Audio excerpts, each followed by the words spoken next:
We've already completed about 60% of this project, so I'd like to go back and show you some of the stuff that's already been finished.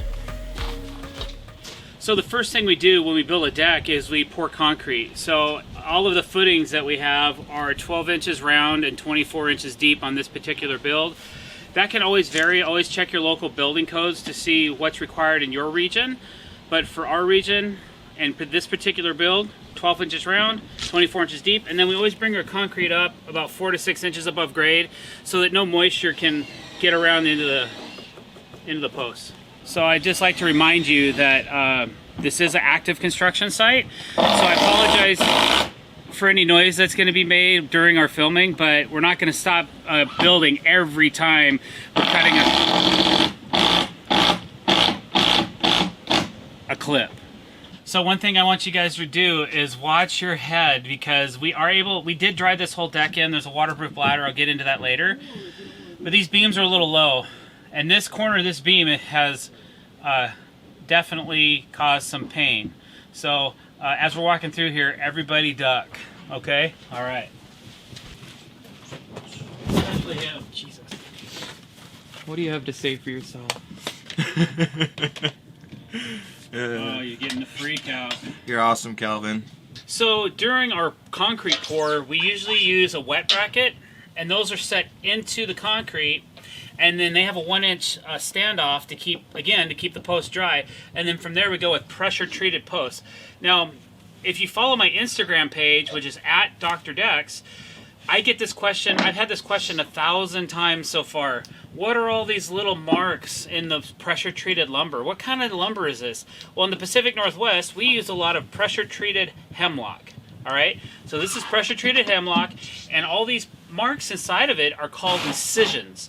This is called incised lumber. The reason they incise lumber is to push the pressure treatment deeper into the wood. So that's what helps keeps the chemicals into our materials to keep it from rot and decay and having other bugs and drills going off in my head. Once the concrete's cured and our brackets are in, then we put in our posts. On this deck, we went with larger construction. So this is a 6x6 post that's going up to a 6x12 beams. By using 6x12 beams, this one right here, we can span further in between posts, so we don't have to put so many posts in a particular run. And cut. So after we have our 6x6 posts in place, we'll put our 6x12 beams on top of the posts. Once our 6x12 beams are in place, we'll lock those down with a secure bracket, and then sometimes we add gussets to the side of our posts and our beam, and that keeps the beam from twisting so much over the years of expansion and contraction. So one of the first things we do every time we build a deck is we do our ledger attachment to the house. I'm always going to say check your local building code and see what's required from your local jurisdiction on how you attach framing to your house. Don't just assume that you can put a certain amount of fasteners in something and get it to stay on the wall. You got to know what you're doing. Once our beams are set, our ledgers are on the house, then we add our joists. Our joists on this particular deck are 12 inches on center. They're attached to the ledger with a joist hanger, and then they span out and go over the top of our beams.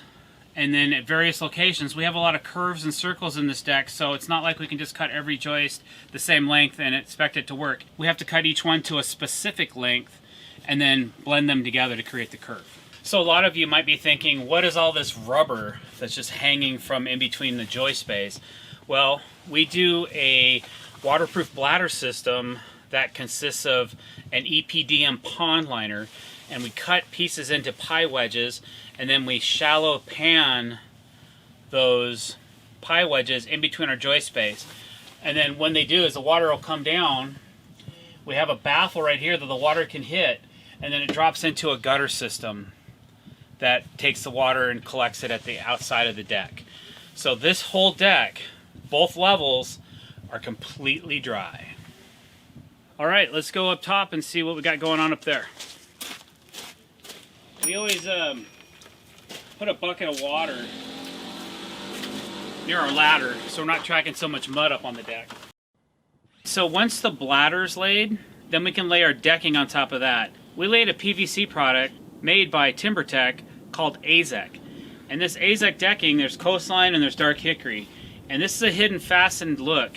What we did was we used a product made by Fasten Master called Cortex. We put these little color matched corks right into every hole to give it a seamless look. Well, that's all I got for now. So stay tuned and subscribe for more if you want to see more content.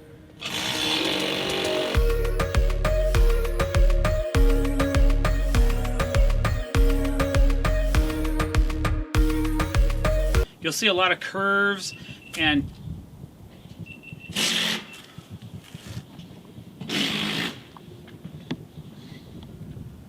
hold on a second. Our time-lapse camera is barking at me, so I need to see what that is all about. Andy,